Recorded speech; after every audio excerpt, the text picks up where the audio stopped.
Hey everybody, welcome to BS Friday. We are in Stratford, Connecticut, and I'm hanging out with my good friend Mark Willey and Jake Bruton from Aero. Guys, why are we here? What are we doing? Oh, well, we're live, and it's the Building Science Symposium Northeast. Welcome, Jake. Thank you for having me. So tell us a little bit about what we're doing here, Mark. Why are we all in Stratford, Connecticut? Why is it a brewery? So, BS and Beer was started many years back in a galaxy far, far away known as Maine. So, today, when we're all together, this is number 8. Number 8 what? Number 8 Symposium. So 3 years, it was in Kansas City, Barbecue Central. Jake just had to ride his bike down the street. Travis had to ride his bike down the street. And everyone else piled in a bus. They got here. This symposium started traveling last year. It went to Tennessee. It went to DC. I don't remember where else, but that doesn't matter. It matters where we are now. Being here, we get to get a different audience, learn from a different audience, but the topics are steady. Jake has been holding down this conversation for a long time. You had 4 main subjects. Take it away, Jake. Thanks, Mark. Like you said, the BS and Beer Symposium, this is our 8th one. This is an event that you get to go to if you're an architect and you've been doing this for 30 years. This is an event if you have 30 years of building experience, or this is an event if you're starting off in the industry. The rule of thumb is it must be 30 years. Yeah, exactly. So I was sitting next to someone, a young man, a gentleman in there who is not even finished with architecture school yet. So there is a broad spectrum of people here. So while we're going to get into some very complicated, very in-depth building science stuff, Steve or I, at every one of these, has started the event off with 4 control layers in building science. So our water control layer, our air management and air control layer, our thermal control layer, and our vapor control layer. That's the way you normally hear it, those 4. And Steve and I have given one of those sorts of presentations from the beginning, so that day 1, presentation 1, we have this like groundwork for everything else we're going to do. Call that the footing, right? You call that the foundation. He thinks he's clever. Let's get into this. I think what's really important here is you guys have decided to take all of your 30 years of knowledge, right? Travel the country, hold these regional events to where anybody that is interested could come learn about building science. What I want you to tell everybody, though, outside of that, is what made you interested in building science and what made you want to learn? Because these events weren't happening before you guys were around. For me personally, in like 2013, I had a client ask for Passive House, and I didn't know what Passive House was, and I immediately started having a panic attack about how do we get that much insulation, how do we deal with triple glazed windows, how do we deal with air sealing, and that all begat a journey of, oh my, I've been doing this thing wrong. Oh my, I've increased the risk of my buildings if I did this thing. Oh my, do I need to change the name of my company? And then I started to get educated on the matter and realized it was not as complicated as it seems from the outside looking in. Yep. And it was very easy to kind of come up to speed by finding a few select people that share information. And those people that share information, I immediately looked up to and was like, oh, I need other people to know about this too. I need to figure out how to share. So I started writing for JLC, for Fine Home Building, making videos with Matt on the Build Show Network, all the way down to when Travis was like, hey, we should have a conference where we teach building science because there really isn't a good one. I was like, I'm in. Count me in. Here we are. So the unique part of what Jake just said is a consumer brought a topic to your table, right?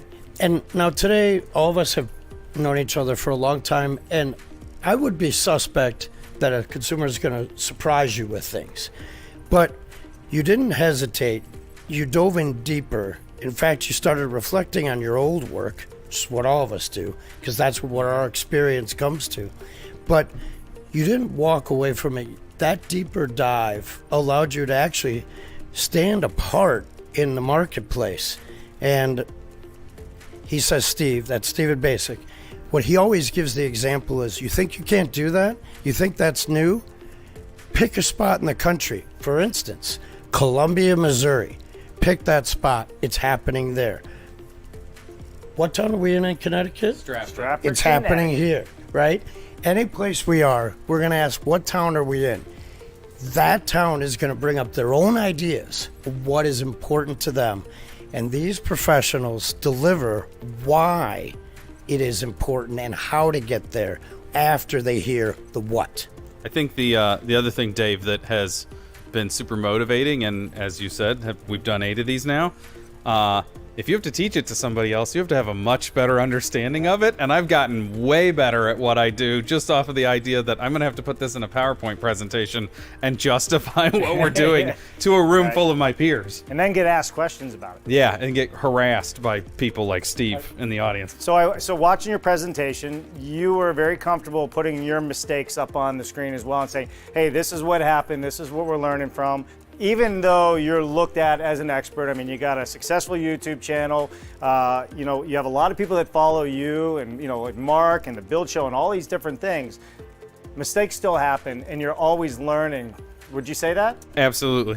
Absolutely. And I think the ability to recognize a mistake and figure out why it happened, figure out what the consequences are, and make a correction is the thing that we all do anyway.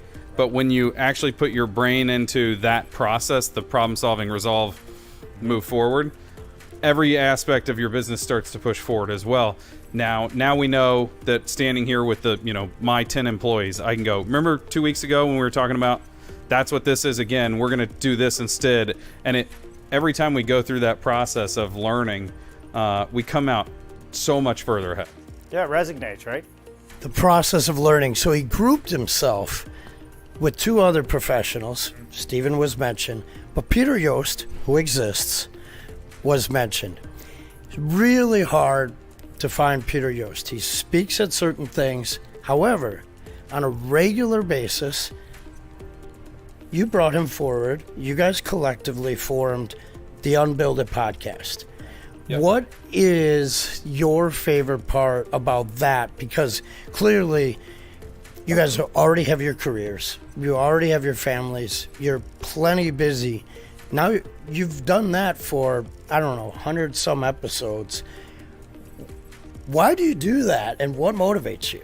Again, the getting to share. But as I mentioned earlier, if I have to present it, I have to understand it better.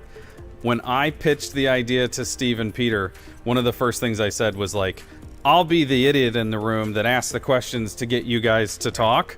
And I don't think either one of them fully understood that I expected myself to be the idiot in the room asking that question. I just sold it as a positive to them. So getting to sit for 100 plus episodes with those 2 and dive deep in, we did a whole episode on window weeps. Right. We spent 45 minutes on window weeps. Nowhere else am I going to get to have a 45-minute conversation that also had 20 minutes conversation with 2 of the best professionals in our industry. Yeah. It's self-serving in the long run. It's self-serving, but there's also, a passion that comes out of, helping to educate other people and then finding out when they ask you what they may think is a dumb question, you go, huh, you're right. It happens all the time. I even saw it happen to Elon Musk at the space thing. He had something going on and a reporter asked him, and then the next day he called him and said, we fixed that, by the way. I want to thank you because something happened. It happens all the time. All right, so we're here. Let's give people something to take home with them, first of all. So how many times are you on stage, and what are the different topics you have? And then let's talk about each topic and maybe one takeaway that any builder out there can take away from this. And then just also on that, I think it's super important to understand, you guys are all over YouTube and your podcasts and all that stuff, and it's hard to get back to everybody that comments and writes all the time. You come to these events, just like I'm standing here talking to you, you're accessible to anybody and everybody, and I think that's another takeaway on this. So what we're going to give you here is just a small tidbit of what you're actually going to get if you spent 2 days at one of these events. So go ahead. Yeah, so like I mentioned earlier, this time through, I'm running 4 control layers from my perspective. Yep. And then on day 2, I get to treat everyone that's presented today and tomorrow like they were my opener and close the show with how we sell high-performance homes or high-performance building to our clientele.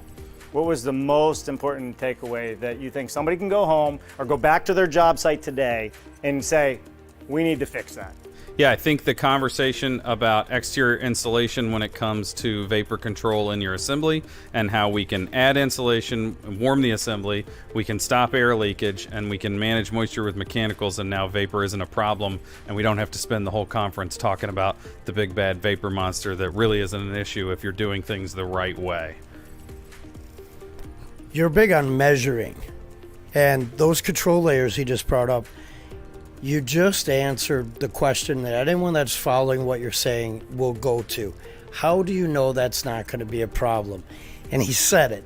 If you do things the right way, this will not be a problem because you've covered the other three. So there's a reason they give them in descending order, is because those first two are so important. Then there's a phrase that Jake has that I love so well. Test, but verify, right? How does he know that 1 and 2 happens? It's because they have the equipment, they have the training, and they have the sequencing of the materials and the labor involved with that level of craftsmanship that they're used to, that when they go to test, if something's off, they could tweak. And that's how you're verified. Absolutely. If you don't know, you don't know. I love it. What's the biggest advice you give somebody out there just starting out looking at building science? Where do they start? I think you find a group in your area and you find things to attend like this so that you can share ideas. We're never going to have enough time to make every mistake. Learn from other people's mistakes. Mark, what do you think? I'm excited to hang here with these two. And when this comes to your town, look, if you can't make it, you can't make it. Okay. You will be missing out. So FOMO is real. However, that doesn't mean that you can't have a friend or a colleague or a supplier in the area take your spot. So sometimes the busy folks can't get there, and sometimes there's someone in your market that has extra time but not extra funds. It's a real small layup to get here. Make that opportunity for someone else. Make sure you're one of the butts in the seats, or someone you know is, and then give Jake a follow. That's it. So next event's in Denver, Rocky Mountain BS and Beer in September, right? Yep. So yeah, if you're in the Midwest, and if you're not in the Midwest, you can fly to the Midwest. Go on out there and check them out. You have anything you want to leave us with, Jake? I got to be careful saying that because we could be here for another half hour. But go ahead. I think you need to find people with gray hair in your market and make Yeah. friends and ask questions. And if you have gray hair, you need to make sure that you're sharing that knowledge with other people. Awesome. There you have it, everybody. Special edition BS Friday on location with my good friend Mark Bare Naked Willie, who is clothed, thank goodness, and Jake Bruton. I'm Dave Cooper. Thanks for watching.